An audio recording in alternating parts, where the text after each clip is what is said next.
the legacy of one of Australia's brightest stars continues to shine really bright this morning as thousands gather in Melbourne for Olivia Newton-John's Walk and Run for Wellness. It's now in its 12th year. The event helps to raise much needed funds to support the vital work of the ONJ Cancer and Wellness Centre.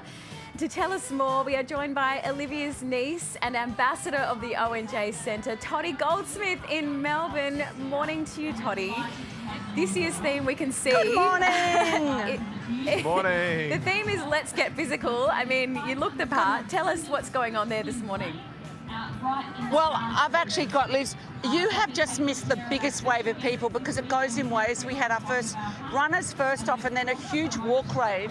There was thousands of people and about 30 dogs behind me about 2 minutes ago, so I'm so sad you met them, except the good thing is I can hear you. There is such a vibe down here.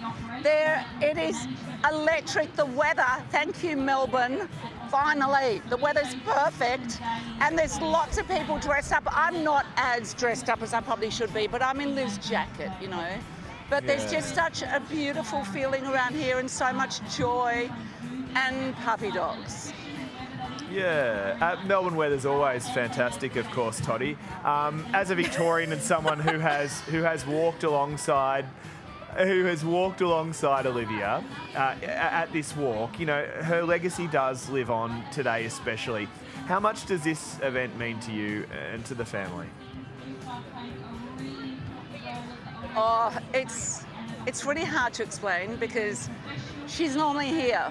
And it's still weird without her, but thank God I've got Chloe because filling these shoes is huge and filling that emotional gap is huge. But my siblings are here, some of the Newton-John clan, my cousins are here, but it's just everybody else that comes, and it's so beautiful of networks like you to cover this and help us do this because we rely 100% on community and donations because it's a public hospital. And Liv's whole thing was just getting the patients to be able to have therapies that she had during her cancer journey, because the whole thing with Liv is not just being treated like a number at hospital, being seen as a person, and we've got oncology, massage and acupuncture and art therapy, and we've got this incredible gym and psychologists, and this is so important. And these people, a lot of them can't afford it. The cancer journey can knock you out of work, can knock you out of a lot of things as well. So we can provide all of these amazing, important and scientifically proven therapies for free. And so this day is not just joyful, and it means a lot emotionally because Liv was joy, but we can keep her legacy going. She had this beautiful aura about her, didn't she? I mean, can you feel her presence on a day like today? Oh, yeah. Well, yes. She still often tells me what to do, but it's days like this and when I'm out at the centre that it's like it's in my body and it's quite emotional. Yeah. It's beautiful. I can cry a little easily, but it's a beautiful cry. It's like I feel her around, but I'm also just blown away with what she created. And I watched it because I worked with her on this centre since it was an idea, and I've watched it grow and watched her passion towards it. And you know, we had to do at Parliament House the other night, which was amazing. And you know what, the respect that's still happening for Liv and her legacy, and that won't go anywhere. And it's because also she gave so much to the world, you know, through her films and music. And this is the world just saying thank you. And so people are coming back in and supporting her dream. And the whole thing with Liv, she was such a trailblazer. I mean, this idea of wellness around any kind of illness was, you know, not really talked about. And our hope, her hope, is that this goes into hospitals all around the world, so people, when they're going through illness, feel nurtured and seen.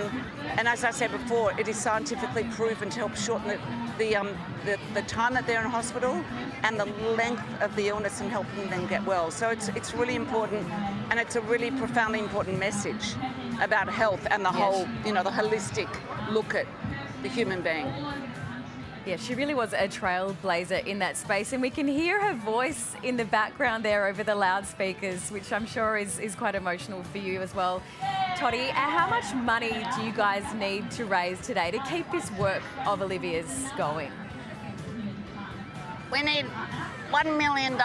No, we need millions of dollars, because the thing is that We have to pay our oncology masseuses and our acupuncturists. We're still doing research. We've got enormous amount of staff. We're moving the gym at the moment. We need to keep this going and building. There's more, I hate even saying this, there's more and more people with cancer, especially young people, and we need these facilities because the anxiety associated with this is incredible. And I was out at the hospital the other day with John, Olivia's widower, and Chloe, Liv's daughter, and we're talking to patients, and there was a woman who, she started her cancer journey 20 years ago, and she said she was stuck in a little dark room with a window, and she was so depressed.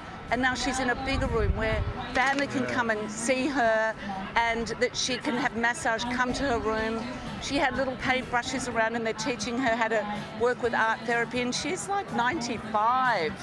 And we went and saw young people too, but they're all accessing, all of them are accessing these wellness therapies. But the difference between 20 years ago, the difference between 10 years ago, really. Yeah, it's remarkable. And this needs to build.